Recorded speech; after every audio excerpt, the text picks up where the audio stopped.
Okay, tomorrow is my exam for IAS, which is lectured by Professor Lubin. He has given us a video to study. In that, he has shown how a buyer interact with the customer and how a buyer interact with the supplier, and how does this entire system operates, how does bank comes into picture, and how the money flows in the system.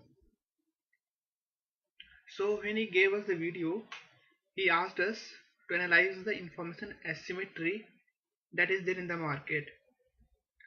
So I talked uh, with yes. Also, I got feedback from Annie and Vanity Charles, and those I'll first point out Annie's point, and then I will see the point which I discussed with yes.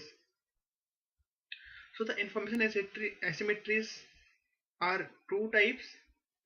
One is adverse selection, second is moral hazard, and third is information monopoly. In adverse selection, there is two types of adverse selections. One is between business to business, another one is from within from business to banks. So in business to business means from buyer to suppliers, adverse selection is that new buyer don't have history that existing supplier can use to decide whether they want to do business, leading to engaging in transaction which might be more efficient, but they cannot do that, so they stick with the suppliers which they have used. And there is adverse selection between business to bank. Banks may lack information about future performance of businesses. They base their decisions based upon the past and current information. Businesses who know their outlook is bleak won't disclose to the bank and will get loan, and that money can be loaned to those kind of businesses which have better prospects. So but bank don't have that insight to decide between two different kind of banks, two different kind of opportunities. Second, bank may not have full understanding of which loan applicant will make the best use of the loan. They can hand it over to those person who don't have any intent to use it, or those people who actually need it. For example, the case discussed about CAs, doctors, and lawyers who are not who don't use the money but they get the loan. So that lies in the vault of the bank, but bank doesn't earn any interest on that because they don't take the loan. They don't process the loan, or they don't activate the loan. Also, businesses who know that they are more likely to have financial issues are more likely to apply for line of credit or loan, because if the business is lost at max, business will become bankrupt, which will not impact them personally but to the bank.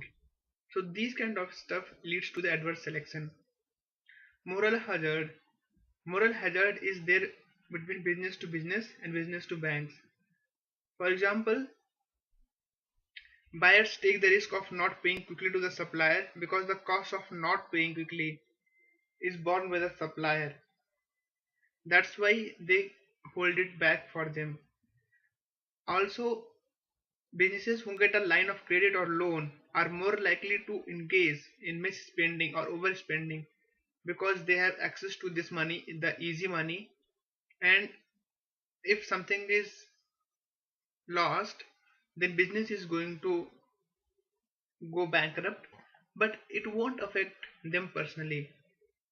And secondly, from business to bank, the line of credit for business want a line of credit because if they don't use it, there is no cost to them.